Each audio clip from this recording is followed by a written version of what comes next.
A large discourse has emerged over Canada imposing sanctions on 4 top Sri Lankan officials, including former Presidents Mahinda and Gotabaya Rajapaksa, over, quote, gross and systematic violations of human rights, unquote, from 1983 to 2009.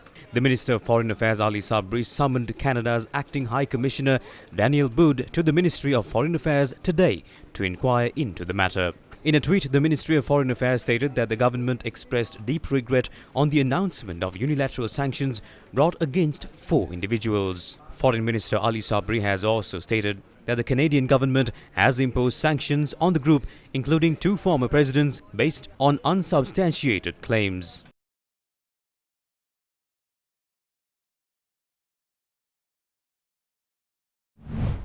Incumbent President Ranil Wickremesinghe once said that the Mahinda Rajapaksa government is responsible for Sri Lanka being added to the UN Human Rights Council agenda. He made these comments on the 2nd of October 2015 while he was the Prime Minister. The then Prime Minister was responding to criticism being levelled against the government of the day for co-sponsoring a UNHRC resolution. Who took Sri Lanka and added them to the agenda of the UN Human Rights Council? Was it us? Was it China? No. It was the Mahinda Rajapaksa government. We had to go and ask support from everyone to co-sponsor this resolution on behalf of Sri Lanka. Who promised the US that Sri Lanka will abide by the human rights laws? Who made promises to Ban Ki-moon?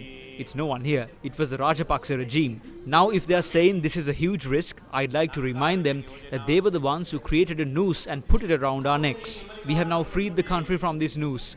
We have liberated ourselves. That is what happened. This is not a hunt or an attempt to betray the armed forces.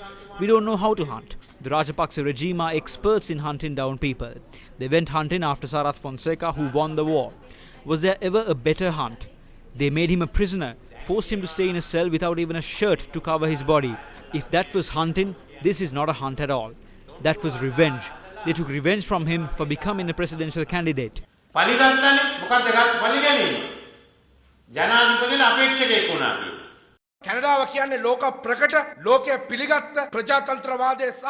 Canada is a world-renowned country for its protection of human rights and democracy.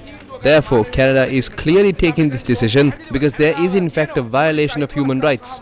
The Canadian government is very clearly stating that the Sri Lankan government has repeatedly omitted accountability for violations of human rights, and that is why they decide to impose these sanctions. This was inevitable for Mahinda Rajapaksa.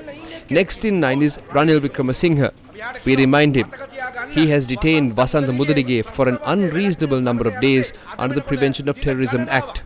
Until today, they have failed to present an acceptable justification for his arrest. We also have to remind him that he is the one who attacked peaceful protesters and are now oppressing them to a point where they can't even set foot outside. You are conducting your reign of oppression together with a bunch of faithful, devoted senior police officers who are up for hire. Keep in mind that it is you, Canada and many foreign countries will impose sanctions against next.